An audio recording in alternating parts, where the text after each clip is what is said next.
So my full name is Jose Eduardo Torres Tama Alfaro, if we're to go really full. So it's Jose Eduardo Torres, so Torres hyphen Tama. When I became a U.S. citizen, I rehyphenated them.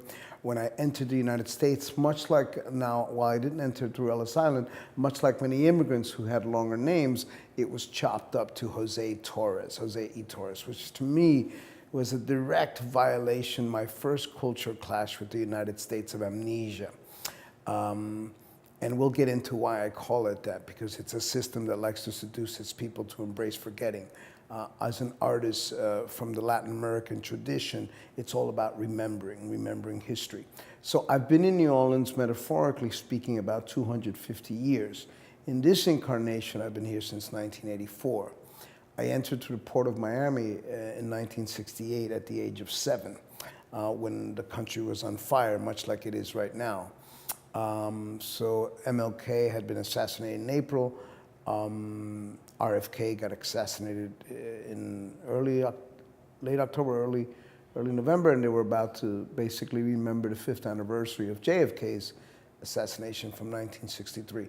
So 1968, very hot year to enter the United States. Now we entered as resident aliens, right? So I've always embraced the idea of the alien, of the extraterrestrial, because I am an extraterrestrial.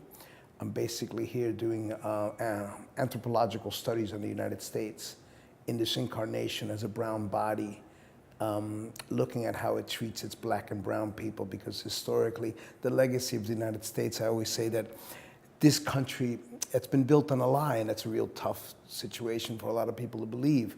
So I always tell people I'm like left of Howard Zinn and Noam Chomsky, and simply because I'm a studied individual. And I think in the Latin American tradition, as I expressed earlier, it is the job of the artist, the poet, the painter, the performer, to speak the people's truth and really cut through the lies. So I've always expressed, very much like Langston Hughes, America has never been America to me. In addition, I always challenge the idea of the United States just taking hostage the moniker of America, because America belongs to all of us. I was born in South America, I was raised in North America. I often tell most North Americans, people here in the United States, that I'm more American than they are. In addition, I'm also Quechua native. From Ecuador, most of us are Quechua. A lot of people know about the Incas from Peru, but I'm a Quechua native. I'm also Spanish, and Tama is a German name. So I often refer to myself as Uber Latino, because I am. And I'm a mixture, I'm a hybrid, and that's the nature of most of us in the hemispheric Americas. We're hybrid because of the European invasion. And that's something that's very important to recognize. I was just performing, and I bring forth the fact that while New Orleans is interested in celebrating its tricentennial, I question, what is it going to really celebrate? Is it celebrating Bienville coming up on the Mississippi River, eventually setting up the slave port Catholic city? Let's remember the slave port Catholic city, because the Catholic Church abetted slavery as well. And the French and the Spanish both created the slave port Catholic city in the flesh trading and selling of black bodies to establish the commerce of the Mississippi, right? So what is it that's being celebrated? Because these are sacred lands, these are native lands as well. So I mentioned in the piece, are we going to invite, is the mayor and the city elders, are they going to invite the ghost of the Atacapa, the ghost of the Tunica, the ghost of the Chirimara, right? These are the ghosts of the tribes that were eradicated. So that's why I call it the United States of amnesia, because the myth of freedom has always been bigger in the United States of amnesia than the actual freedom, especially afforded to its people of color. And we are standing steep, we are sitting steep in a slave port city. You're not gonna read that in the tourist brochures, right? Jackson Square. You're not gonna read that any slave revolt leaders, they would sever their heads, put them on 10-foot pole, and create installations of their heads there to deter any slave revolts. Unfortunately, that information doesn't get to the tourist brochures, but it's the job of the artist to bring forth the information that exists. And for me, that's my job. Now, that's a long, full introduction that you just got. And let me just turn off the thing here. But that's how I roll. So, it's just the nature of of who I am. Interestingly enough, I studied under Jesuits, right? So the Jesuits, what I do like about the Jesuits is that they create revolutionaries, as much as I had to eventually abandon the indoctrination, because I always tell people that I grew up Catholic, but I'm post-Catholic. So, and the jokes just come right at you, so just, be prepared. Let me just, for some reason, the text tone, none. Okay, good. So, in becoming a United States citizen, I reclaimed my names, because that's really important to the legacy of Latin American cultural traditions. The two last names help to archive your ancestry and your family history. So it wasn't Torres hyphen Tama, it was Torres Tama. So what I did is I hyphenated simply because for most the gringo public here, they would think that Torres was a middle name if I put Torres Tama. So when I was in college, as I began rediscovering what had happened to me, you start coming of age. You start reading Latin American literature, right? And you start coming of age. And I studied literature and fine arts. I began signing my drawings, Jose Eduardo Torres Tama. It confused a lot of my US teachers because they thought maybe two students were sitting in one seat. And they were like, what? But it says here Jose Torres. I said, yes, but this is my full name. Much like many immigrants that came through Ellis Island, the names were severed because anytime you came across a name that was more than 3 syllables, for border guards or custom agents, they would just chop it all up, right? Because in the United States of Amnesia, you have John Smith, Michael Brown, right? You have, these shortened names in a culture that's really obsessed with abbreviation. Like even now, where it's like everything's an acronym, right? It's like we've and the entire thing with tweeting, it's like 140 characters, right? You have to write a novel in 140 characters, which is really difficult for me to do. That's why I have a tweet account, and I don't even tweet. I don't like the idea of people following me. A lot of friends say, well, why don't you do it? I mean, people are really interested in, some people will send out the hashtag, no guacamole for immigrant haters. And I was like, yeah, and I have to do what I need to do, right? And I got a Twitter account, like some of us, we have these love-hate relationships with all the media that's out there, especially social media. It's an important platforms, right? They're different platforms. But I am more of the old guard. I'm more of a veteran artist. Like, I like to talk to people on the phone. But what does a veteran artist mean? A veteran artist means that I know enough to bite the hand that pretends to feed me. The Eurocentric nature of the art world is very much that. It's still a very Eurocentric art world. I've been able to, arrive where I am, and it's not like I'm on a big plateau, but I continue to do my work, and I do the work that I think is important to voice the needs and urgency of my community. It just means that I've been around long enough to understand that the artists that are selected and they receive the awards are the artists, especially of color, they're handpicked, right? They're handpicked because we still deal with the plantation paradigm. New Orleans is exemplary of the plantation, of the Eurocentric plantation. These universities are plantations. They were never meant to, they were established, never meant to really support people of color, right? I mean, it was illegal to educate people here in New Orleans.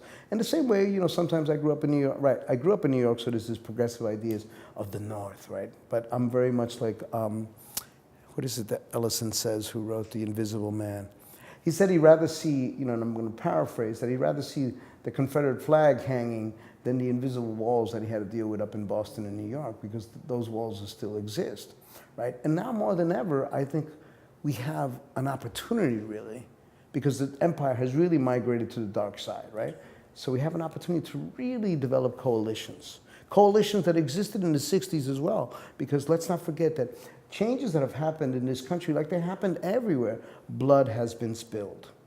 And I think that I recently went to see an amazing two scholars who talked about the parallel struggles between black and brown people, right? And one was a Cesar Chavez scholar, right? Cesar Chavez, which is basically the MLK for the Chicano and Latino community, right? An advocate of peace, peaceful protest, right?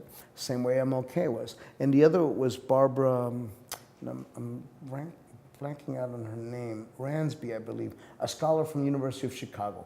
And it was a really beautiful program presented at the Ashe Cultural Arts Center, that two major scholars speaking about that parallel struggle, because a lot of folks do not understand that the same segregation strategies that were implemented in the Deep South, you know, post-Jim Crow, post-Reconstruction, their first Reconstruction, right, were the same strategies that were implemented in the entire Southwest when the United States appropriated the entire territories of 1848. A lesser-known president, Mr. Polk, President Polk, he's the one that beat the drums of war, and he said, this was during the Monroe Doctrine, Manifest Destiny, that the United States needed to basically control how democracy was going to be spread across the hemispheric Americas, which really meant control the fact that this is an imperial country that was going to expand at whatever cost necessary and appropriate whatever territories. So 1848, if you Google the Guadalupe-Hidalgo Treaty, and you know, one thing about Latinos, we love to Google, you know. We do, I mean, you know, I love to say the word Google. Google is actually like an old Latin term. Well, in fact, Google is an old Aztec term from the god Google Quetzalcoatl, which means look shit up, essay, right?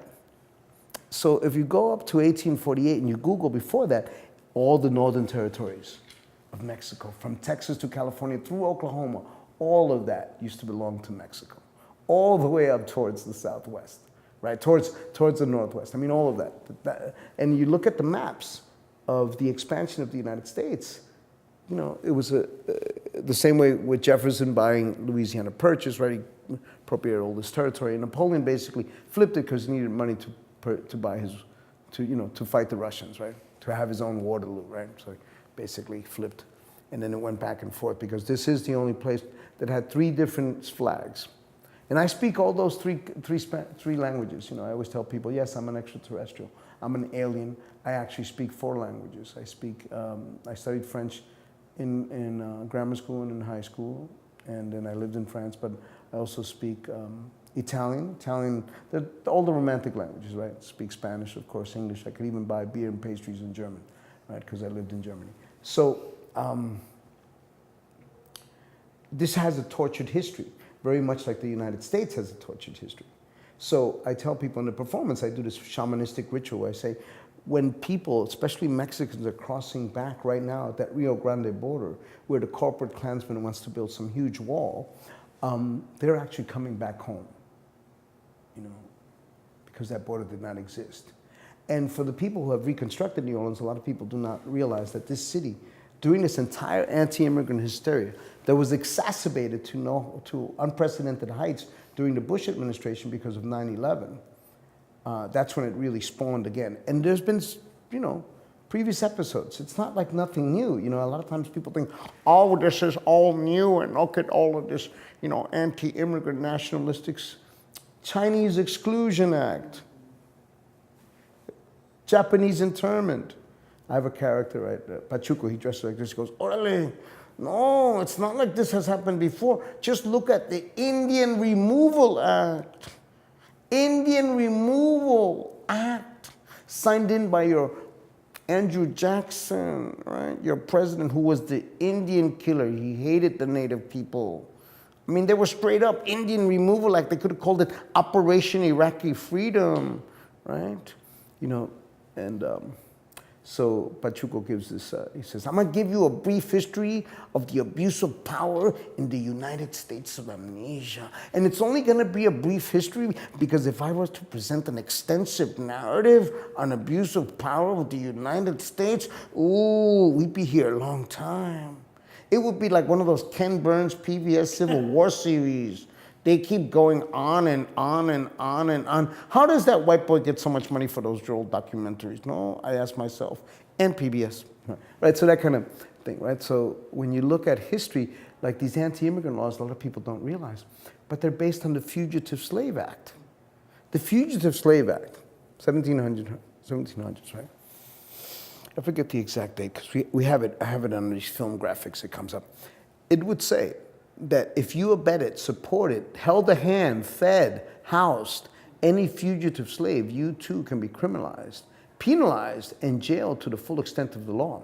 The new anti-immigrant laws, beginning with SB 1070, and also the first one was actually in 2007 in Oklahoma, Jan Brewer just wanted to make her name with SB 1070, so she screamed it out real loud. And of course, the corporate Klansman is trying to implement one of the most odious strategies that was brought down by the Supreme Court, which is that if you support, if you transport, if you house, if you feed a so-called illegal alien, you could be criminalized and penalized to the full extent of the law. And no such being is illegal. Come on, the Pilgrims arrived without papers. Why were they not deported?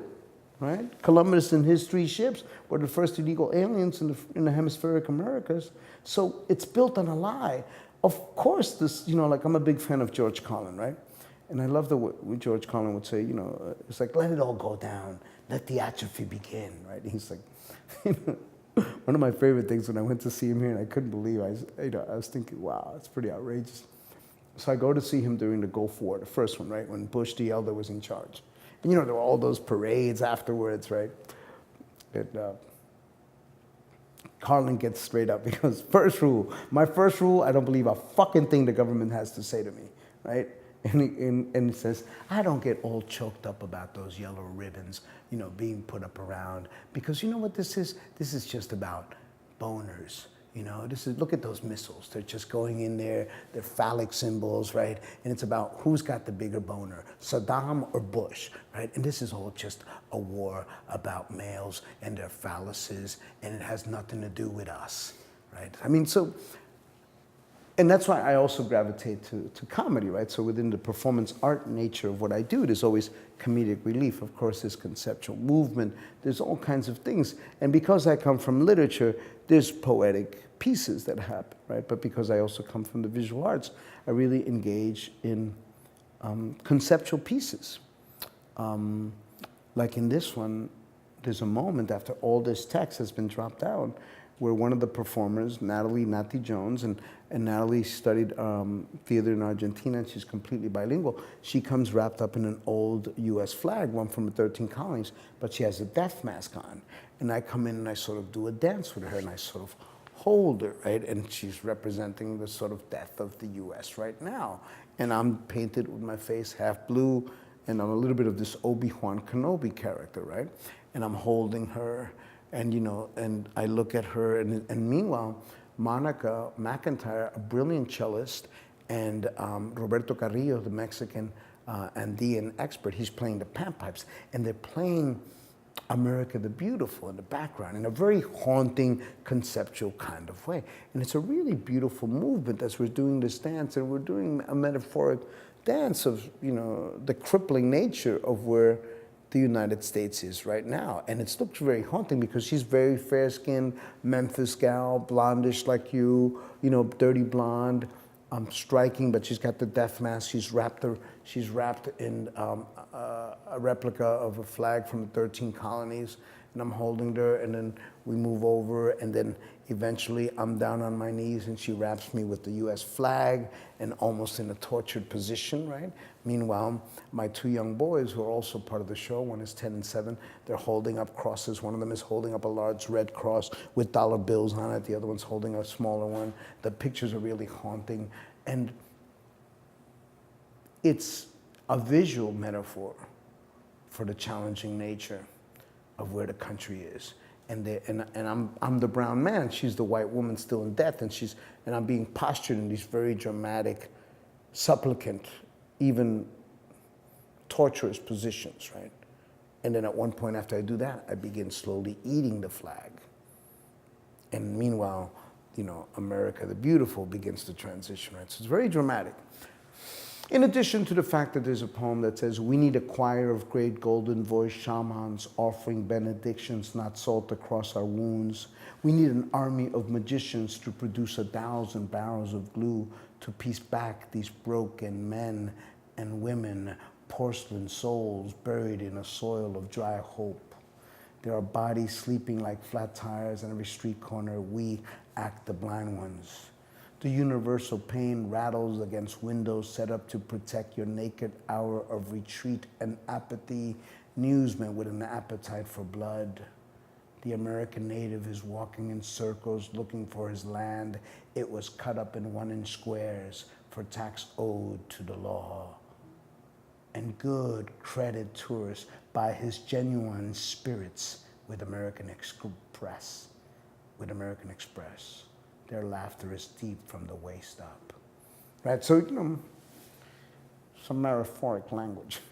Right? So, and this is being done while this, very ritual, and I've got these huge chacapas, these shamanistic things.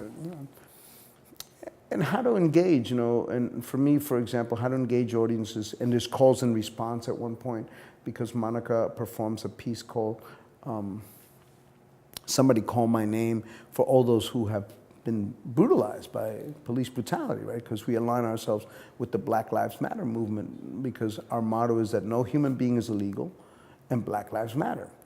And we look at the parallel struggle of black and brown folks. And while she's doing that, sometimes I'm calling out the names of people who have been brutalized. I was living back up in New York when Amadou Diallo was brutalized. And I also mentioned lesser known situations here of undocumented immigrants who are brutalized by police and murdered, but they don't make the national news. They don't make even the local news, because the undocumented immigrant basically is a person without status that could be disappeared, and many have. So again, I get back to this idea, very Langston Hughes idea, that America has never been America to me. That promise, everything and when you hear Republicans talk about, pull yourself up by the bootstraps, it's like, that's what immigrants do. We do it more than anybody else, right? Because of the nature of the drama that we face, even if our status is such. But the fact that we have this demonizing situation right now, I had someone the other day ask me, about 3 weeks ago, whether they was like, I imagine that you have your papers, right? And I was like, whoa, look at where you're at. You think yourself a progressive white liberal and you ask me that? That's simply because it's been ingrained in your psyche now and in your consciousness that everyone who's brown and Latino is possibly without papers. The word WAP was created specifically for Italians without papers. Dagos, those are other derogatory terms for Italians. Dagos, let the day go by. You know what they said about the Italians? They were lazy. They couldn't speak the same language, they ate different foods, and they were never going to integrate into US culture. For me, the saddest is when you have the sons and daughters of once Italian immigrants who have now migrated towards the Anglican power structure and now exact the same prejudice that they experienced upon black and brown people. Most of the police brutality when I was back up in New York during the Giuliani administration was all exacted, predominantly executed by Italian and Irish and Polish cops. And that's abhorrent, when people gravitate and thinking that they have to align themselves with a power structure to oppress others. So you were talking about several pieces here of work that you're currently doing and shows you're doing. Is this part of the truck that you were talking about when you first came? Yeah, this is all part of the taco it's truck. All part of the taco truck. Right, the current project. So, in general, I see performance art. Studying visual arts and literature, to me, it has to be a visual medium, right? And it's really ritualistically engaged. It's not non-traditional theater. We engage the audience all the time. It's not about creating a voyeuristic theater where people are just watching us. It's an engaged and provocative theater. I think true performance artists have the courage, they're intrepid practitioners to have the courage to present their open wounds up on the stage. Now my definition, because I'm a renegade scholar and I often teach performance art at Cal Arts. I was out there doing a residency at Duke. I've done workshops at Cornell. Numerous big, even at Tulane over here, numerous big universities. And my definition is such that I see performance art as the bastard child of a drunken one-night stand between the visual arts and theater. And no one usually wants to claim it, right? Because it's a hybrid form. When I was first being engaged by universities, it was college art departments that were bringing in performance artists. Theater departments were usually stuck in 1950 and they couldn't get past Tennessee Williams and Arthur Miller, right? And most of them are still stuck there, right? On occasions they'll do Fences, during Black History Month, and they may do Eduardo Machado, they may, maybe do a Latino playwright, right? But generally, these institutions are set up to continue the support of a particular power structure that's very Eurocentric, right? And even now, so many of them are being, they're revisiting Latin American studies departments the same way Black studies department, same way feminist, feminist studies, women's studies departments are being revisited. For what reason? To do away with them, right? Because they've been challenging the Eurocentric plantation paradigm, and that's what we have to. And we're at a point. I think we're at a point. Someone asked me back when the corporate Klansman, and I don't even like to say his name because I think every time you say that chump's name, like another, another white supremacist angel gets his Confederate flag and, and some wings or something like that, right? I think we have an opportunity because someone asked me, well, what do you think about this situation when he first made his big deplorable announcement by saying that Mexicans were rapists, by him saying that immediately everyone that was brown and Latino became suspect, right? That's just basically it, right? The same way, by demonizing women, all women become, I love the way women have bounced back in a real powerful way using some of that rhetoric. I saw some that really, that are really brilliant. Pussy grabs back. There's a lot, some really brilliant, the way that, because that's what we have to use. We have to use the language against this, and we have to re-empower it the same way in the gay community. Much of my gay colleagues, they used queer, and they reformatted it. They re-empowered queer nation, right? And that's what we have to do whenever we're demonized, right? So I've been making performance art in New Orleans since the 80s. When I was first doing performance art here, people were like, what, performance art? What the hell is performance art? Now, that's not necessarily an accent from New Orleans. That's more like, it's more like them folks that come in from Alabama. This is sometimes referred to as the redneck Riviera, right? Because a lot of folks from Alabama and Mississippi come in. So I began hearing that accent, and I began playing with it a lot. But yeah, so I was doing this kind of radical work for a long time, and then I began touring nationally, right? But I also come from street theater because I used to perform in the streets here doing a comedy juggling show, doing comedy, comedia dell'arte, and I juggled fire. So I supported my bad habit of creating provocative political performance art by performing on the streets. And that really, empowered me quite a bit because I learned improvisational skills that are the type of skills that can't be taught. So I do solo work, a lot of it. I also teach ensemble work, and now this is an ensemble project because I very intentionally wanted to work with musicians to create this sound bed so the actual piece can actually, we're ready to really get into a recording studio and record it because it's layered with sound, it's beautiful. So I'm really deeply grateful. And as artists of color, especially the same way women and women artists and women of color especially, we have to keep pushing our work within an art world that has only become, more diverse just within the last 30, 40 years, right? So that's why when I hear, Pachuco has this thing, so the character that I do is called El Pachuco, of interracial and interplanetary love of the future. And that's, I'll introduce you to him in a little bit, but he's inspired by Luis Valdez. And he comes straight out of the play Zoot Suit, where all the Chicanos are really decked out, right? So Pachuco's like, orale, love is radical, hate is reactionary. So I'm El Pachuco of interracial and interplanetary love of the future. And it's not easy being a Latino man in the 21st century. No, we have to look good. We have to represent. We gotta keep up with the Rodriguezes, right? And then, he'll go on, and he'll be very funny, but very, very poignantly funny, right? Very searingly funny, much in the tradition of people like George Carlin and Richard Pryor. And I inhabit that sort of slow Chicano accent as a tribute because I love Chicano slang, right? And myself, I'm an Ecuadorian performance artist, right? So Pachuco goes, no, orale, Jose is an Ecuadorian performance artist. That's like a lonely club of one. He's also Latino vegetarian. That's a contradiction in terms.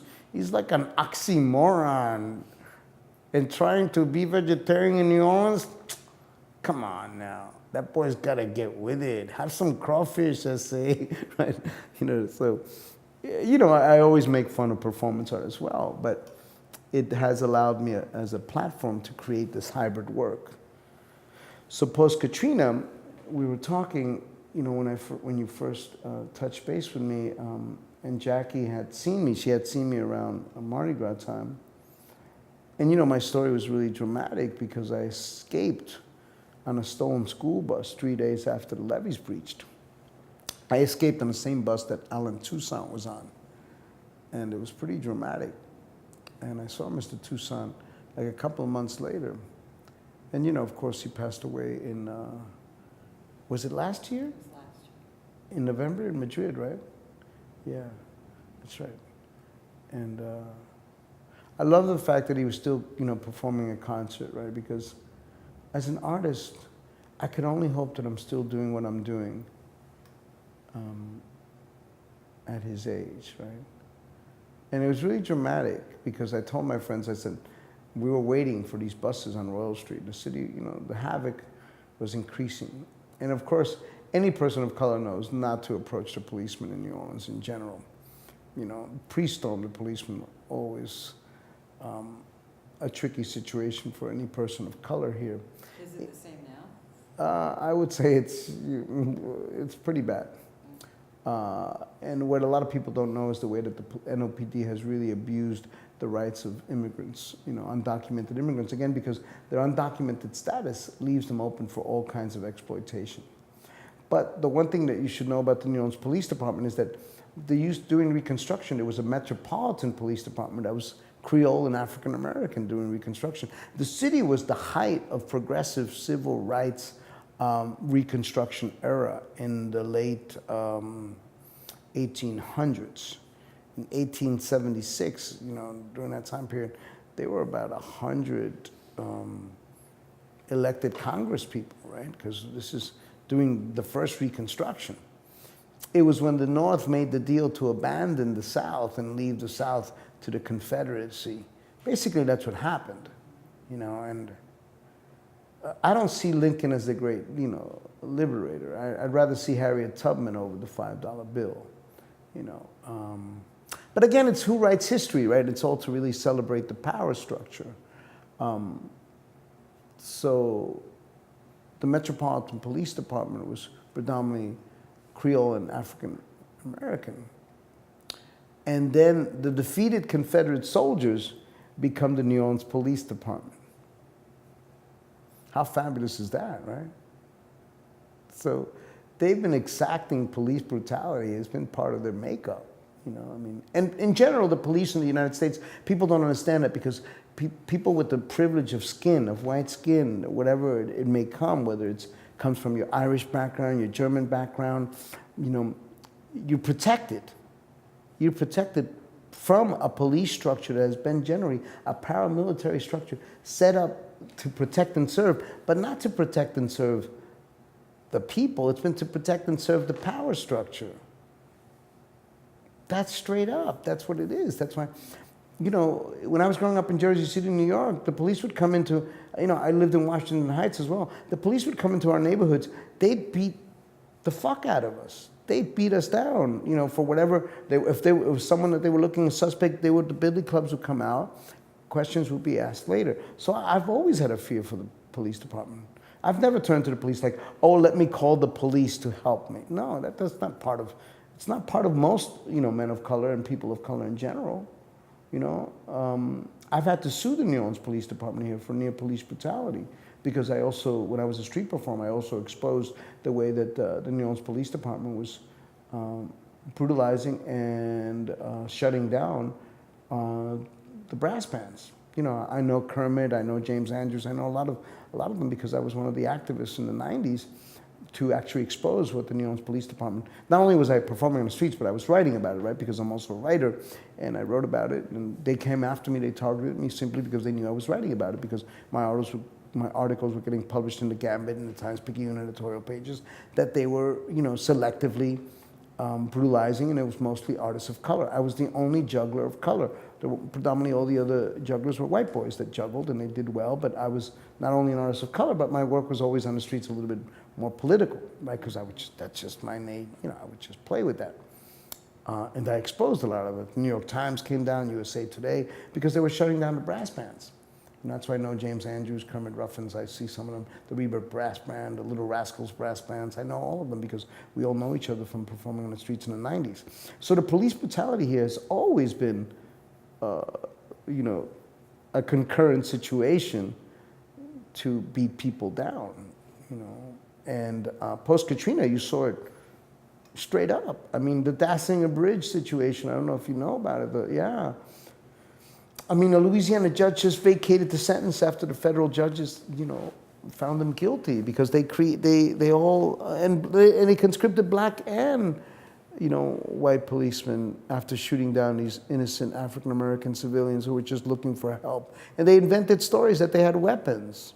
But that's common, but it's common across the country. That's why for a while there, going back and forth between New York and New Orleans, I was doing a lot about the so-called idea of the liberal Northeast, right? No, the New York Police Department is one of the most brutal in the country. During Giuliani administration, and there's Mayor Rudolph Giuliani. I'm no fan of his work, right? And he was credited as cleaning up New York. You know what cleaning up New York meant? Beating down black and brown folks. That's what it meant. The whole broken windows situation is like, anything that's considered suspect. Now, during that time, there were psychologists who did, and I've got the cover of Village Voice, because I collect, I would always read the Village Voice and collect some of the covers. And one of the shootings was based on a young man who took out a chocolate bar and they thought it was a gun and they just unloaded on him. So I got that cover, right? And I still have it. And it was called symbolic opponent syndrome because all these psychologists came in and they found that the white policemen, predominantly Irish and Italian and Polish, saw men of color, black, brown, Puerto Rican and Latinos, right? Puerto Rican, Latinos and African Americans or Haitians, they saw them as the symbolic enemy. I mean, that's just the way it is, Yeah. Everyone was tense, but when you got policemen and you've got white policemen, who somehow, however it might have happened, in their tortured psyches, they see people of color as the enemy. You don't want to engage with people like that. I guess part of the reason I may have given you a what is because it was at one point I thought I read a statistic that post-Katrina, the police force was like predominantly black and or men of color. So it was kind of men and women of color. And I was curious about that because I remembered, at least in my neighborhood in Gentilly, there were quite a few police officers, men and women, who were of color. And I was so, okay. But then I remember it not being that way all across the neighborhood. So I was just curious. Yeah, I mean, I've been living here since 1984, and yes, there's been more color, I would say, but, we've had a superintendent of color, but what was really unfortunate and challenging was when Mayor Landrieu came in, the son of the last white mayor here, he put in a good old boy. Everyone knew he was a good old boy. Serpis had actually, but then that's where you see the nepotism of New Orleans clear and straight up. In fact, I got interviewed at one point because I spoke loudly about it. It's like, Mr. Serpis made his big media debut by trying to shut down a brass band at the corner of Bourbon and Canal. That was his big, his big media debut. You could Google it, right? And so I was in Washington Square Park, and they were interviewing folks in the community, right? So they see me with my two little boys. My ex-wife, everything's really good. She's German-Irish from San Diego. And, my little boys are very fair, and I'm hanging out. And one of the reporters say, "Oh, wow, you're the performer." I said, "Oh, yeah, okay. So would you like to comment on Mr. Serpis and what's happened?" I said, "Wow, how tragic is it with everything that's going on in this city?" And we're talking about, Landrieu's election, post-Katrina, post-Nagin, I forget, maybe 2008? Are we talking 12? Could be 2000, yeah, because he's about to go into, right around there, 2008. 2009 maybe, right? He's already in.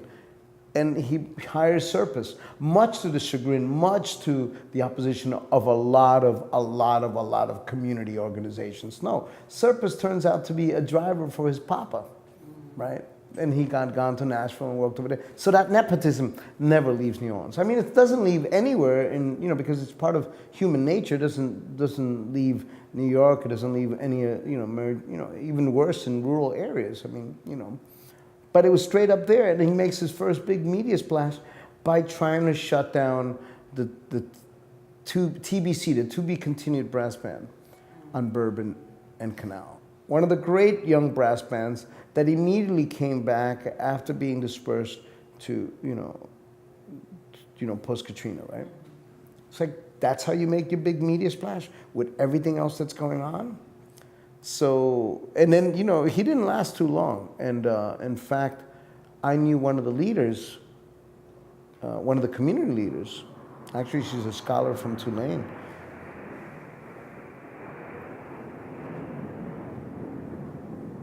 She put together Silence is Violence organization and began documenting the way that the police ignored so much paperwork and really did sloppy work in dealing with some of the, murders or the crimes, and she would publicly paste them, and she even received threats upon herself. Anytime you have the courage in this country to expose the brutal lies, you're going to put yourself in a place of danger. So I'm curious about that, because I thought I read on some of your web material, some of the stuff on your website, that you work with a lot of youth. Like you work with the youth to, get them involved in the arts, get them thinking about the arts. But you have such a strong political component to the work you do. How do you interpret and navigate those things with them? Let's start this. So I was performing at the University of Arkansas, right? And they're bringing me in Fayetteville. But in Fayetteville, I'll tell you something that's really amazing. The chancellor came to see my show in 2011. Now, the reason why I was performing there was because Les Wade, the scholar from LSU, who was very responsible for bringing me to LSU a number of times, a really big proponent of performance art and work that was experimental and socially engaged, was a major proponent of bringing me to LSU, and they presented a lot of my work. Well, his wife became chair of the theater department. He went over, and then within a year and a half, he invited me to come and perform. But the chancellor came out, and in Fayetteville, in Arkansas, there's an agricultural growing Latino community. They're the ones who are taking care of they're the ones who are bringing you your cabbage, your lettuce, your fruits, your vegetables, right? Your broccoli. A lot of people think Jesus, they're very Christian and they thank Jesus. You should thank Jesus. That's what you thank Jesus and his family, who are actually picking the groceries, right? Picking the vegetables out there. But I was performing there. I was performing my solo Aliens, Immigrants, and Other Evildoers. The chancellor came to see it, and much to my beautiful surprise, a very progressive individual, he had come out on behalf of supporting Dreamers at the University of Fayetteville, at the University of Arkansas in Fayetteville, because of the growing Latino community, and also out of deep respect for the fact that that community, that agricultural industry there would not exist without the undocumented workers that are part of that labor force there, right? So on one hand, you have a system that really quite insidiously, beautifully does this, and you have to get kudos where kudos goes in terms of the insidious practices that are straight up, right? And just to let you know that it's not that my work is political, I just deal with truth. I'm like the Fox Mulder of performance art, right? I'm like inside the belly of the beast, and I'm just looking for the truth. The same way Fox Mulder, the fictionalized character of the X-Files, was inside the FBI and looking for the truth, right? That's all, that's my job. But I'll get to that aspect of the political nature, but he had come out really beautifully and in his foreword to a book, and apparently that minimized his chances of the governorship, because he was, very much on the side of Dreamers, very much on the side of making sure that the children of many of the migrant farm workers that are part of the agricultural fabric were going to receive an education. He wasn't going to demonize them. I thought that was really beautiful. But to get to the insidious nature, how brilliant is it for a system to dehumanize the same people whose labor it exploits. Sounds very much like something called slavery, doesn't it? The United States is addicted to slave labor straight up. It always has. You know, when this chump talks about bringing back jobs, no, they all left because we could, I mean, we're all conscripted, we're all engaged. There I am with my Apple computer, right? And I've got 3 Apple things. I've got, you know, the worst thing is when you call Apple and they ask you what device you're on, because they know that you're like, damn, you guys know all the devices I've got. Like, Mr. Torres, Tama, are you on your iPad, or you're on your iPhone, or you're on your Apple? It's like, damn, you guys got, right? But those are being made somewhere else. And labor is being exploited for us to have this access. So we're all conscripted in the matrix. But how insidious is it for a system to dehumanize the same people whose labor it exploits?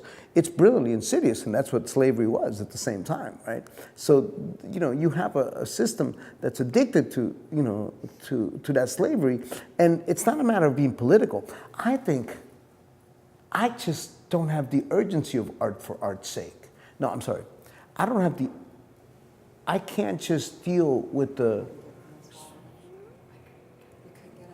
the work, you know, there's an urgency within my community and that's part of who I am, my DNA, my skin is an urgency. When I get stopped by the policeman, you know, there's a sense of like, how long will this take, right? Sometimes they hear me speak the way I speak and like, oh, you know, and I can tell you about other stories that are just, you know, but, so just to bring that up, the reason why, because the writer, and I knew the writer was looking to try to corner me. And also it's very challenging for me when writers are predominantly white males across the country, you know, and you want to think that they're progressive or objective, but I've literally have been, my words,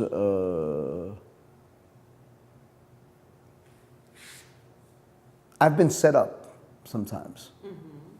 And I was feeling a setup because I'm smarter now. I've done, you know, and forgive me, the writer... The writer, I'm just, University of Arkansas invites me. The writer's really doing, the writer for the local paper, I forget what it's called, really interesting. And his first thing he goes, your work's very political. I said, no, my work's very human. Mm-hmm. It's part of deals with the human condition. I said, no, but it's very political. I said, you know, Picasso said that everything is political, right?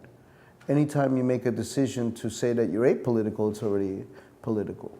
My work is more like a Greek tragedy, and it's really actually based on it. All I'm doing is presenting personal stories about undocumented people. Now, you may call it political because it's not a piece of Cézanne work, and you know, I'm not doing still lifes, right? Even my visual artwork, you know, and I studied the Impressionists and all of that, right? They were actually political at their time, during their time. They were actually a bit radical. So, but I found he was trying to corner me and saying, all my work is political. No, my work is just very socially engaged. But in the end, it's about the human condition. It just happens to be that my human condition is such that being a Latino, I deal with the Latino perspective. The same way Toni Morrison, you know, deals with African American stories. In fact, one idiot, well-known literary critic, you know, and this is the problem with the plantation mentality. If the white male does not see themselves the same way in Hollywood, they don't see themselves reflected, they disengage with the story.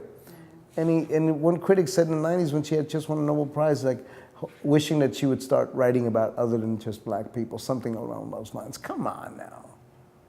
You know, I studied literature. I didn't get to Latin Americans. In fact, I discovered them on my own. I was really disgusted by the fact that I was in a program that didn't even introduce me to the Nuyorican poets while they were doing the poetry in New York, right? So again, it's the schooling that we have. And please know that when I say this, I don't say this with any animosity. I just say it to express the truth, because when it falls upon us, upon artists of color, to speak the truth to perverse power. Right? So therefore, that particular writer was trying to codify my work, and in many ways I think he was trying to, whether he was doing it consciously or subconsciously, it would corner the work and possibly demonize the work. when in fact I'm just dealing with telling you stories. Now the work, Aliens the Solo, like much of my work, like even the Cone of Uncertainty, the post-Katrina piece, it'll break your heart. It'll bring you new information. It'll make you laugh. It'll visually engage you. You know, and that's what I think generally great art does, right? And live work. And it gets you engaged completely, breaking the fourth wall that never existed for me anyway, right? So I was there and I felt that that's what was trying to happen. So getting back to this idea of the political youth, all I do when I work, and I specifically worked for 20 years doing my youth performance projects, working with black and brown youth and exploring their stories and their parallel struggle and having them write their own poems. They would say, Mr. Jose, you have a play that we're going to do? I said, no, you're writing it's first of all, it's not a play, you're going to become performance artists. The big difference between being a performance artist and a playwright is that a performance artist, he, she, or they, you know, non-binary person, writes their own work and performs their own words and conceptualize how it's going to be presented. The playwright is some invisible person that writes the play that you may, you know, I mean, I've known great playwrights, and I'm grateful to say I've met Entosaki Shange, who wrote For Color Girls, who have considered Suicide When the Rainbow's Enough, one of the seminal performance pieces written way back in the 70s and early 80s that used poetry, because early on my work was all choreographed poems. So she came up with the term choreo poem. So what I do with youth, I have them write their own work to tell their own stories. And that's all I do. And you know, someone say it's political only because you got, you know, black youth telling their own stories and how challenging it is for them to realize their so-called American dream, right? And I think there's a really very, very calculated measure that happens in the United States of amnesia and its art world. To separate the arts just the way that everything else is segregated. To say, oh, these artists are political, oh, and this is high art. So it's coming out more and more that the CIA and other forces within the government were really big on supporting abstract expressionism, right? Rothko, one of my favorite abstract expressionists, he committed suicide later on because his work got darker and darker, and it was being commodified. And he was a very spiritual, he was part of like a transcendentalist. Pollock himself, you know, he was taking Native American rituals, he was very spiritualist. You know, certainly he had an alcohol problem, right? There was that, but then the work started to sell, and you know, before he knew it, he had a house in the Hamptons and all of these things, but the work became easily commodified because it was also non-representational. It was very much coming out of the 50s and 60s, an evolution, but artists of color were doing work that was much more figurative, that was dealing much more with the actual struggle. But the art world was embracing abstract expressionism in a really profound way because it didn't challenge the system. And it could be purchased, thank you, it could be purchased by corporations, right? And yet, it was funny because it's coming out more and more, and I say funny in a particular way because the Soviet Union was supporting figurative work that, you know, of course it was figurative work that, you know, supported the system. The same way Rockwell supported the system, right? The same way, I mean, so the playwright, Ishmael Reed, wrote Sea Above, High Sea. And it's about, so Louis Armstrong goes sea above, high sea. It goes really high. And it was about, it's a play about Louis Armstrong having gone to basically entertain the troops, you know. And there's a moment when the character performing Louis Armstrong in Ishmael Reed's play says, and I'm going to paraphrase, that while Eisenhower, right, General Eisenhower, broke the back of the Third Reich, right, and they defeated the Nazi culture and the Nazi ideals. He brought back that spirit to the United States, because right there, post World War II, all the images that you saw of the ideal U.S. nuclear family, I'm not going to say American, U.S. nuclear, not nuclear, U.S. ideal family was all blonde and blue-eyed. And that became in our faces. I grew up in the media capital of the world. I studied media sociology, the work of Neil Postman, Amusing Ourselves to Death, and the images that we saw were all continuously white, blonde, blue eyes. You, brown people, black, whatever, a little bit, off shade, you don't matter. That's what happens when you see that. As a child of 12 and 11, there I am growing up in the Northeast. I'm taking long baths during the wintertime, trying to erase my brown skin because it's been deeply ingrained in my psychology, in my psyche, that I don't matter as much. That's the kind of exorcism we have to go through. My Ecuadorian cousins who are much fairer, because we have German in our family, and one of my Aunt Helga is very proud about that German heritage, and I'm good with that. But they're fairer, and they actually pronounce their last name Mejia. They did everything they could to anglicize themselves, align themselves with the Church of Christ, and are Republicans. I can hardly talk to them. But they did everything because, again, it's ingrained within the culture that your brown skin, your black skin, your shade. I have a permanent suntan. It's straight up, and I love it. Right? It took me a long time for me to get to this place where I say, yes, I'm comfortable in my skin and who I am because of that ingrained. And it's difficult for a lot of people to understand that. Now, women can rely into it more because they know the way that they've been demeaned as women. Right? And when I work with youth, I was like, before the males, even if they're of color, I was like, no, I want to hear, I want to hear from the young women first. I want to hear from them, black and brown. Let me hear what you have to say. And I do that very consciously.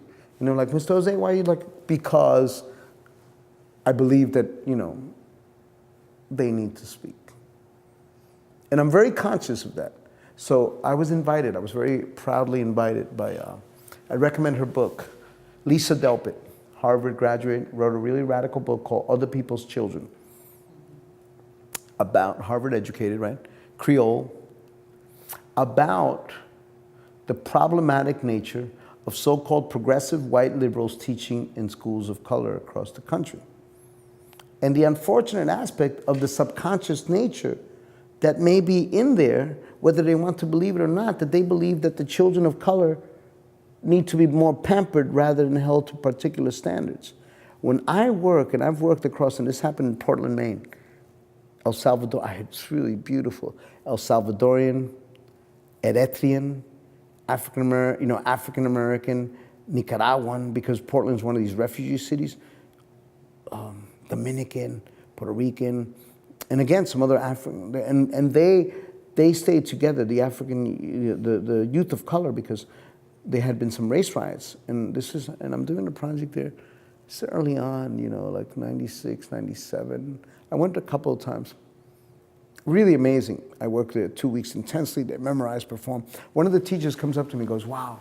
Goes, how did you do it? This is really amazing, the work that the kids are doing.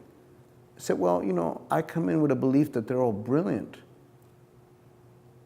In the Latin American culture tradition, in fact, most of these kids, especially if they're Salvadorian and they're Latinos, they know they're poets because that's the poets within our culture, very much like the Italians. You go to the Italian culture, they don't need to be told, they grow up with Da Vinci, they grow up with all of the artists, they grow up with it. It's like, it doesn't become something extra. And they all could articulate really beautiful. Now, the challenge for a lot of them was the language. I said, but I already believe that they're brilliant. I'm just here to access. So you may want to check, what you may be thinking, because when you ask me, how did you do it? You had a tough time. It's like, if you enter coming in, because we're all brilliant, we all have superpowers. We're all super beings. So one of the reasons why people ask me, Jose, why do you wear glitter every day? I said, that's a good question. I'm going to answer that. Because as a person of color, first of all, I love glitter, and I must have been a drag queen in a previous life here because I love it. I said, but I wear it every day because especially as a person of color, I need to shine every day against a culture that looks to diminish me daily. And I put it on my third eye. Now, it's a good thing I didn't come here straight out of school, like take a Mardi Gras break. I never would have left, right? So, because I love that aspect. So I had my Creole neighbors ask me that. When I told them that, it's like, yeah, I put it on there because we need to shine, as people of color in a culture that diminishes every day. He goes, yeah, you're right, So when I work with these youth, I already know they have power. I don't come in thinking, oh, I'm going to teach. No, it's like all I want to do is just be a medium. I don't even like to say directed by Jose Torres because that's really like a very Eurocentric model. I'm just a catalyst, you know. And when I tell them, and I believe in that, and it empowers them. The same way I've worked with homeless youth, the same way I've worked with, what do they call it, youth that have been thrown out of their schools and their alternative schools, you know. Because we have a lot of young damaged minds out there because of a culture that looks to damage them continuously. The same way we had a lot, you know, we hear stories, and I struggle with the feminist movement when it's been co-opted predominantly by white women, right? Because I'm like a big fan of bell hooks, Cheri Moraga, Chicana lesbians, right? And Ana Castillo, like, you know, and when you hear Gloria Steinem, you know, right, Steinem, I mean, and you know, and I appreciate the feminist movement, but it sounds like it's only like quite often just white feminism that gets celebrated, right? And when you have people who are trying to empower themselves, but they use and mirror the same power structures as the one that they're challenging, as the patriarchal power structure, then you have a problem. I don't know if that makes any sense, you know. Sometimes I wrap myself around in some ideas that I think I have. But, so, you know, getting back to the escape, right? We're in the high ground. Me and my ex-wife were lovers at that point. We're living in sin. And that was a good time, actually. I don't recommend marriage. Something happens with the contract. I say that to myself and to all of you in general. Because a friend of mine is like, they're having a great time together, and they go, oh, we're going to get married. I said, oh, don't do that, please. You know, live in sin. The more you can do that, the best. So, but we work really well together, effectively enough to like, and I just have this belief, and I had believed that we were going to get out. Now, we never saw the damage that was done because we were in the high ground of the French Quarter area, and that's the high ground. The original city curves, right? So all of that area is the highest ground of the natural levee, like the French Quarter, and the rest of it after 1880 is the bowl, right? It's the swampland that got filled in. But a lot of people don't realize that, you know, like New Jersey, where I grew up, they call it, the Meadowlands Stadium, Giant Stadium, was out in Meadowlands, because it was swamp. It's swamp territory. There used to be these jokes like, oh yeah, come, I'll sell you some swampland in New Jersey. The same way there used to be jokes like, oh yeah, I'll sell you some swampland in Florida, right? That kind of thing. Well, they began filling all of that in as the city began expanding, but the original, all the areas around the river, going all the way from downtown, all the way to uptown, they, you know, didn't get damaged because it was the highest ground. Now, the French Quarter and everything else took a beating, but it was the federal levies that failed us. And in 2004, and it was already well documented, the Bush administration, I would never put the words president in front of W because he stole the election. And for someone like for me, from Latin America, it's really important to note. The United States of Amnesia and its governments are always talking about how corrupt the governments are south of the border. I mean, right now we have the most blatantly corrupt government. I have lost faith in all of the Democrats because they don't have the cojones, you know, to put this man towards impeachment, right? I mean, well, you got a man-child in there, right?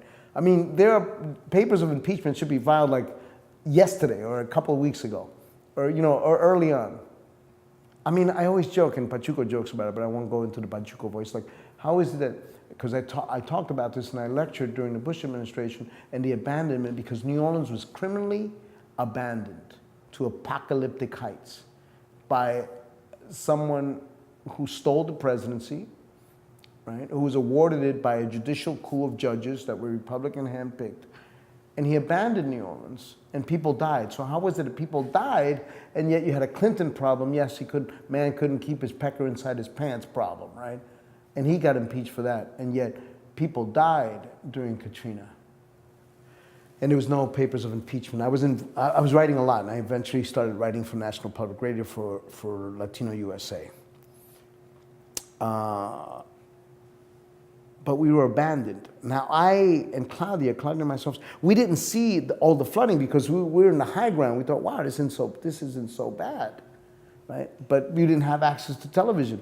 We were just hearing it, like, wow, some areas are getting really, really bad. The levees have breached.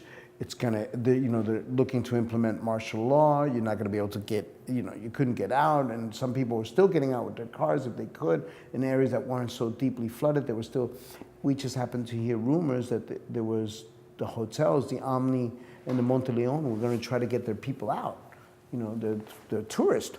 So we heard about these buses, and you had to buy a ticket for $45, and we just heard about it on a Wednesday. It was now Wednesday, right? So the storm came on a Sunday, 29th, turned into the 30th, and by September 1st, which was the Wednesday, we needed to get out. And we get out that night, Tuesday turning into Wednesday, I believe. And we had heard these rumors that the Hotel Monte Leon and the Omni were getting their people out, and that you had to buy these tickets for these buses. Well, those buses never came. They were actually commandeered by the Gretna Sheriff Police, who never let them go across the river. Right? There was all kinds, and also what you had was all kinds of police fiefdoms. They were all fighting. It was a mess, right? And suddenly a school bus, while we're all waiting, there's 500 people waiting at the corner of Royal, by the Monte Leon, Royal and I think it's Iberville or Bienville. And the school bus comes up and pulls out right in front of us. But previous to that, we found Mr. Tucson. He's on the line, and he's on the same line. We're waiting for us, like literally, we're waiting. And I turn around, I was like, oh, Mr. Tucson, you're like, and then he's right behind us. He had just gotten a ticket. He had heard about it. And Mr. Tucson's a very interesting character. He doesn't say a lot. I said, and I think my friend Jimmy Nolan asked him, so how did you hear about this? And oh, I heard it through the grapevine. It's a perfect line, right? And this bus pulls up, and this tall Rastafarian African-American brother gets out. And he's like, yeah, your buses aren't coming. They've been commandeered. It's like, really? And then I see Mr. Tucson talking. And before you know, he gets on the bus, and I tell Claudia, Jimmy, and Jimmy's friend Kip, and he was in need of a dialysis machine. He had a particular condition, right? And he was going to be bloating up. And I saw Mr. Tucson getting in. I said, if Mr. Tucson is getting in that bus, we need to go in that bus, because who knows what's going to happen, whether these buses, but because that bus was predominantly loaded, and it was half empty with African-American and Creole families, a lot of other folks weren't getting on that bus. Mr. Tucson got on. I was like, let's get on that bus. And we had very few dollars left, and we negotiated. They wanted $40 to $45 a person. And Claudia was negotiating. It's like, look, we already paid $45 for these bus tickets for buses that we just had those little red stubs for buses that are oncoming. So we got on that bus, and we made it out. And the management that the Rastafarian co-driver had been speaking to, they didn't believe it. They were like, no, this is not your bus. Our buses are coming. They wouldn't believe him that they were like the 13th bus. There were 12 buses. They were like the 13th bus. And meanwhile, while the sheriffs were co-opting and stopping those buses, they just kept on through. And somehow they had the wherewithal to come and alert. They knew that these buses were supposed to be coming to the French Quarter, to the Monte Leon, to pick up all these, like 400, because there were seats for total 500, 300 seats being sold and 200 to locals, 300 tourists, 200 locals. We were like the last people, literally the last people to pay for those tickets. Later on, like a couple of months later, I came back with that ticket and went to get my refund at Monte Leon. But we got out. We were dropped off in Baton Rouge. And we're good friends with Andre Codrescu, the writer. Him and his wife came to pick us up. And then, the trauma of it all, right? Then I start seeing it, like, wow. Felt really fortunate, but you also had that trauma that they call survivors, what is it, like when you make it out and you don't know what's happened to others, right? Survivors, regret? Yeah. Remorse. Yeah. Because I get to an NPR station, they want me to record the story, and I just start breaking down, I could hardly record it. So, And then as I began just writing essays about it. Some of them were getting published. And the first one I wrote was called Hurricane Katrina and the Chaos of New Orleans in Her Aftermath, right? And that got published and sent, through cyberspace worldwide. And then I got an invitation from the director of Highways Performance Art in Los Angeles, said, Jose, we want to be the first to invite you to come and, do a residency and come and perform at our space. Now, granted, because I'm involved with these networks of performance artists, they, like I sent it out to the art world, and Leo Garcia, he's he's Mexican and Spanish Mexican from New Mexico, but he's running one of the premier spaces, Highways performance space in Santa Monica, connected to LA. He invites me, and I tell him, great, Leo, I've been doing this piece, and he said to me, and I wasn't even ready for this. He said to me, well, would you like to write something about what you just experienced? He says, these essays are really brilliant. They're detailed with a lot of stories. And I was like, whoa, I don't know if I can, I was like, Leo, like, yeah, these are essays right now because I feel I need to get information out.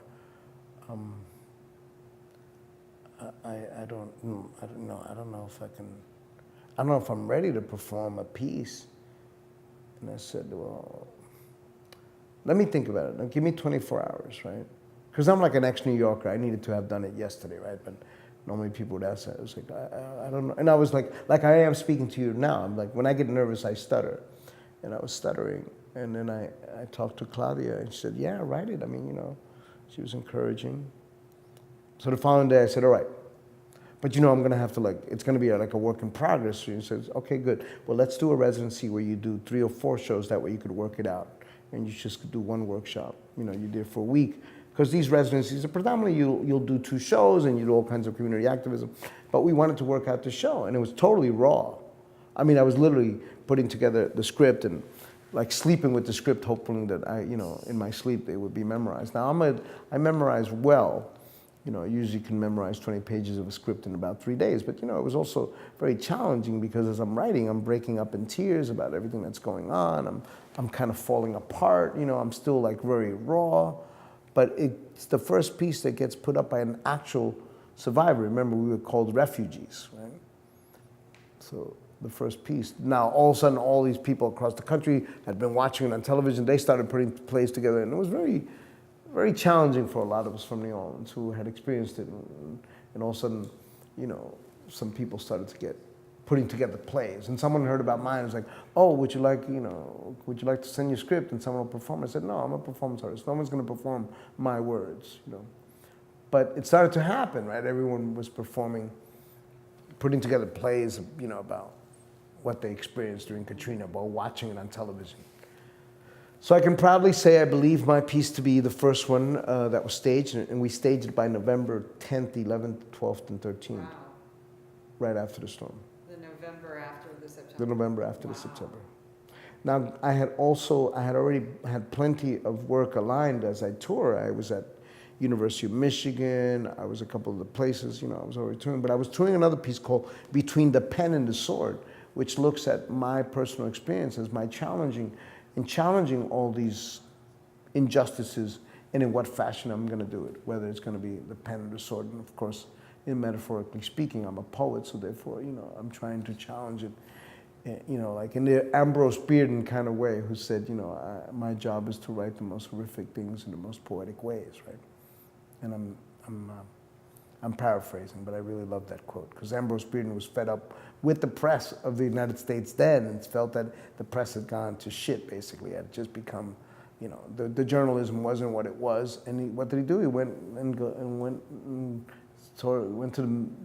went as eyes to go see the Mexican Revolution to write about that, right? Because he wanted to see what was really going on. So, and I come from that school as well, because I was writing his journalistic pieces. Latino USA interviewed me right away, and I began submitting pieces. And I began from February of 2006 to 2011, I wrote about a dozen pieces within those 5 years. Usually about 4 a year. I was sending to them, writing on all of them. One of them was called From Chocolate City to an Enchilada Village. I would sometimes give them these funny spins, but I was taught, I'm a really big fan of Maureen Dowd, and I love the way she uses humor as well, right? So I was trying to do that. One was called Hard Living in a Big Easy, the rents rising, because, all kinds of atrocities occurred. So, and the trauma finally relieved me, the post-Katrina trauma, with a massage a friend of mine gave me in like 2009, that summer, because I still, now the performances, creative measures have allowed, like they do for so many artists, right? Allow us to move through trauma. That's the way I can get the trauma out. Because now, at this point in time, sometimes the trauma sits in my back. And I have back problems because I used to juggle fire and I used to do all kinds of crazy, dramatic, physical theater. But we all have places where our trauma lands, right? Whether it's our shoulders, whether it's our back, But for me, I found out that the trauma started to land and sit more in my back. And in 2009, a friend of mine, Swami Bill, who's a great guitar player and a massage therapist and an artist, he's been my massage therapist. And he literally gave me a massage for about 2 hours where I just screamed out all that trauma. And he told me he had done quite a bit of that with a lot of folks that finally, I was finally able, and this is like 4 years later, I was finally able to release that trauma. Now, performing the piece, I was able to do that, and writing, there's a book that, did I leave it? Oh. Yeah, so this is the book that was published a couple of years ago called Immigrant Dreams and Alien Nightmares. It's 25 years of my poems, and there's a whole big section on the post-Katrina pieces, That's awesome. So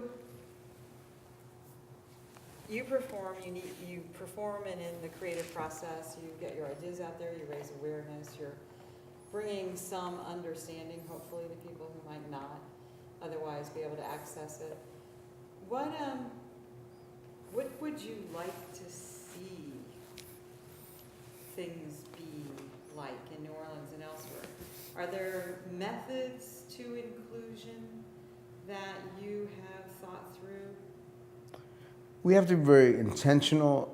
Unfortunately, the media is still very, controlled, right? Because the so-called liberal media is not as liberal as we think, right? It's like, I think it's really brilliant and insidious, and Karl Rove started this. He's a brilliant spin master. And now Kellyanne Conway, she's like another beast, like, wow.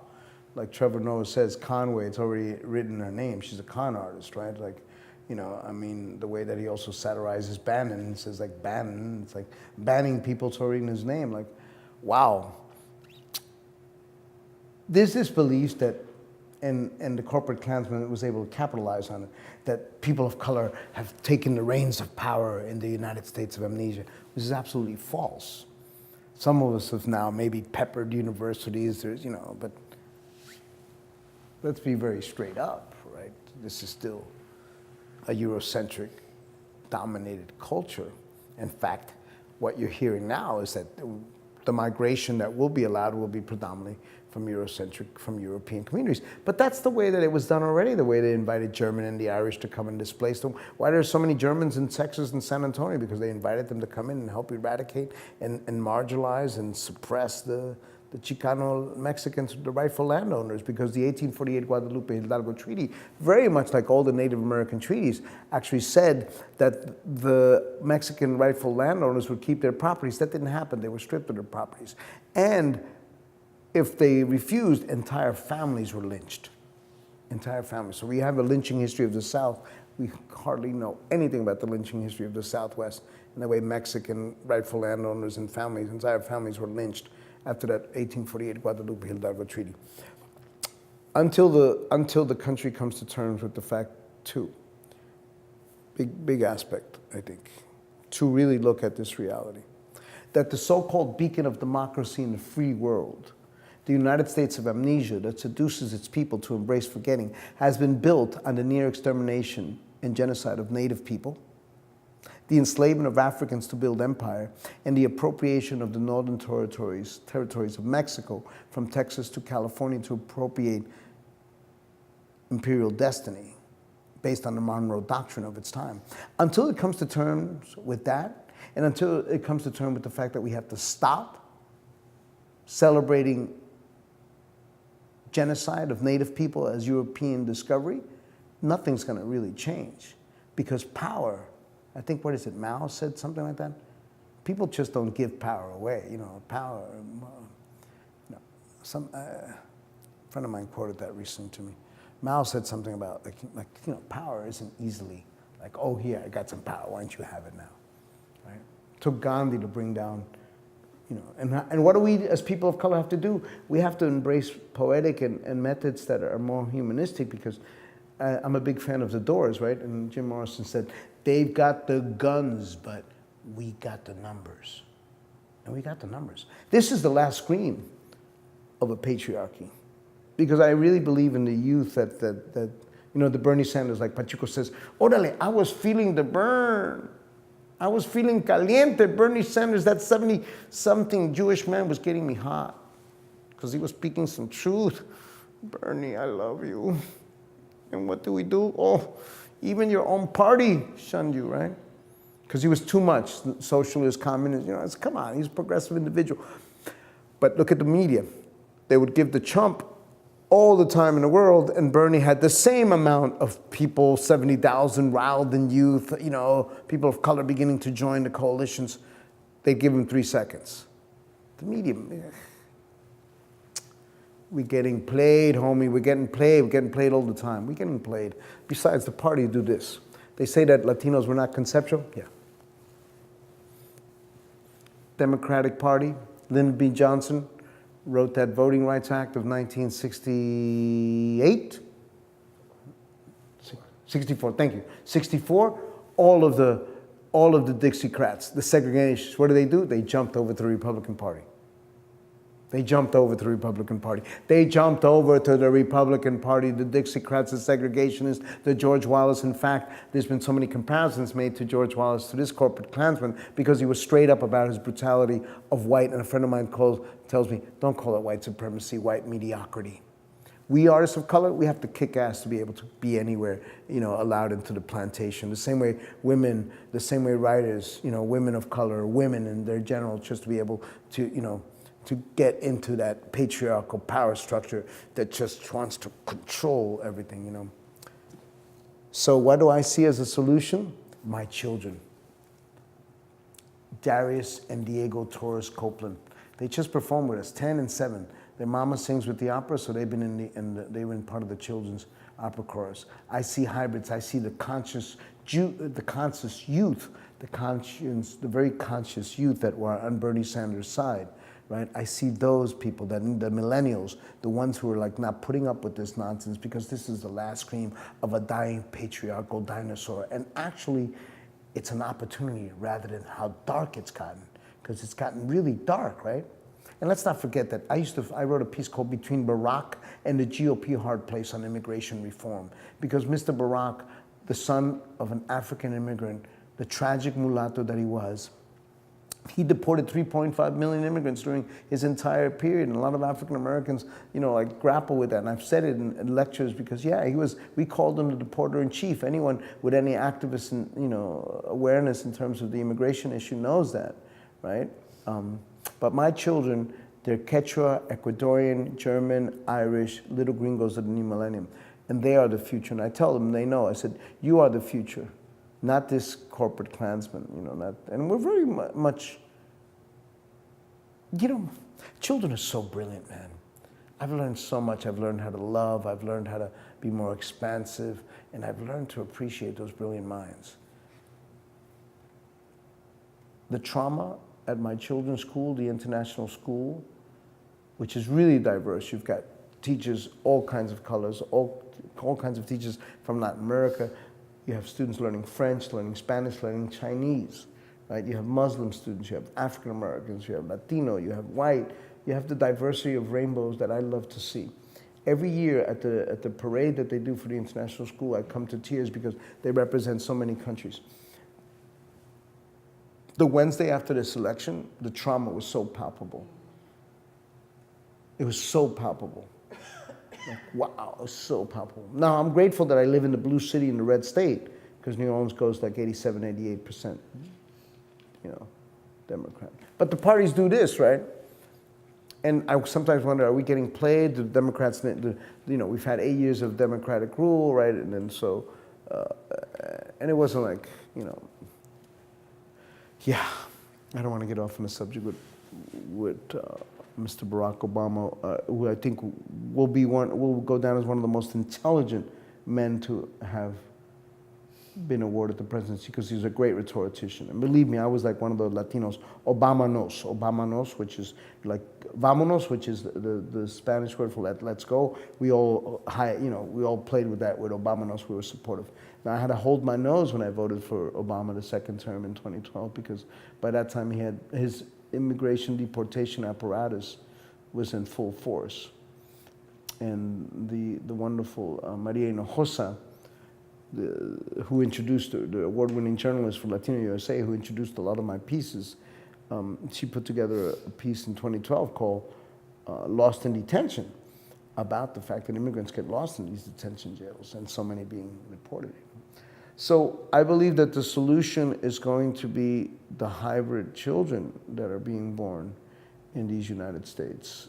And the millennials that are already out there that are not putting up with this because, now granted, not that all millennials, especially, we're seeing that the corporate Klansmen, everyone thought that it was just country bumpkins. No, you've seen women of middle class, women of $50,000 to $7,000 earnings, they voted. Men, white men as well, and I can't even believe what self-hating Latino would vote for that man, or even black people. But you have that. People get conscripted because fear, pimping fear, works well all the time, right? So we're seeing it. But this is an opportunity. It's an opportunity to bring us all together. I'm still like an undying optimist, I just have to embrace that perspective. Otherwise, I was an existentialist when I studied Albert Camus and Jean-Paul Sartre. Interestingly enough, I fell off my chair.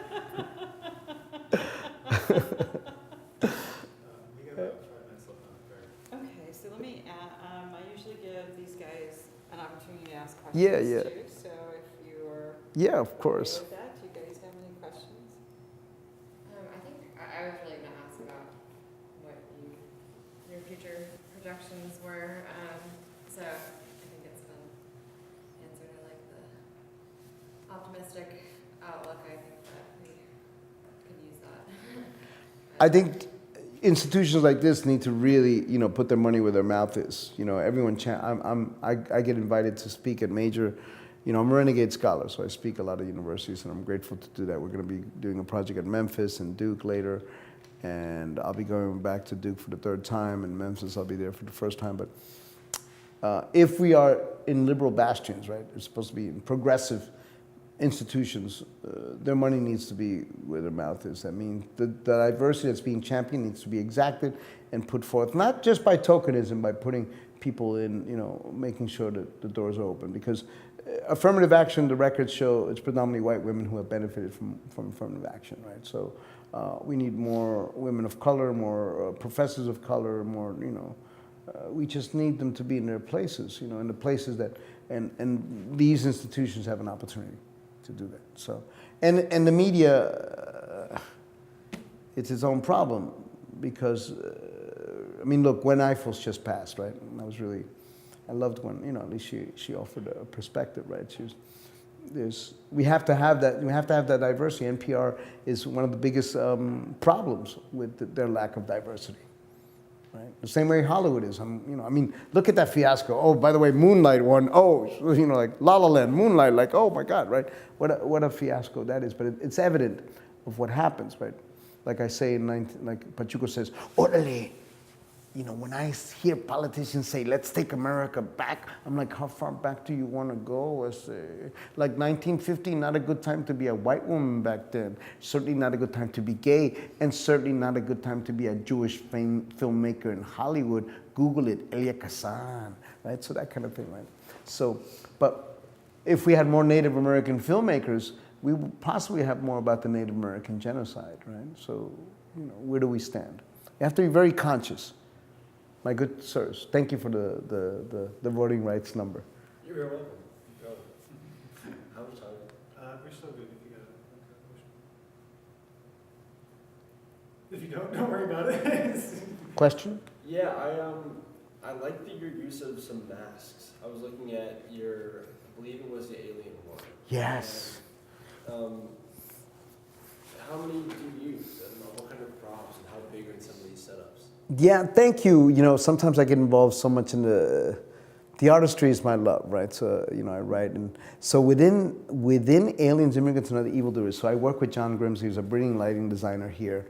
He's off, like, he's really well known. I mean, and I have a 20-year friendship with him. I give him half a script and I say, John, I'm looking for sci-fi Latino noir. It's like, yeah, I got that, right?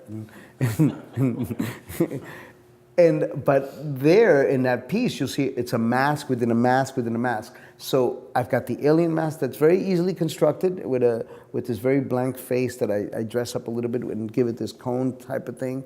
And then when I take that off, I already have my face painted, right? And then later on, to become a Honduran construction worker story, I take that beautiful face painted and I make that and I turn that all into blue. And then only in that show, it's only by the 35-minute mark that you finally see my face. And I do that on purpose because the performer known as Jose Torres Tama has to transform himself. Does that? Yeah. So I play with masks, but I also come from pantomime. So, and and if you look at some of the older, like the post-Katrina picture was myself with a death mask and myself wrapped in a flag and having a torch, right? And that was like sort of the death of the, you know, because I thought that liberty was being challenged. And who would have thought that, you know, we consider W like a schoolboy compared to this Klansman, right? So, but the mask is very important. It's very important for me as a means to subdue the person known as Jose Torres Tama, right, and bring forth. Besides, I like the idea of taking one mask off and another mask there. Then I like the idea of spreading that face and turning it into a mask, then taking it off. So it's layered. The same way the text is layered. And the visual drama, right? We create a lot of visual drama with projections, and that's all the brilliant work of John Grimsley. But dramatically speaking, I come in with a large red cross and these dollar bills hanging off of it. And to me, that's the epitome of, and you know, the capitalist dream, right? Because a lot of people, it's money. I think, I mean, come on, it's the only monetary note that says in God we trust, right? But the alien is coming in with that red cross while there's a 13th century Ave Maria that's being sung by my ex-wife. She's a classical vocalist, so we recorded it. I cleaned it up with GarageBand, and you know we use it. So it's layered, right? So it opens up with a very silent ritual, and it finishes with a silent ritual. So yeah, so the masks become very prevalent. Thanks. Yeah.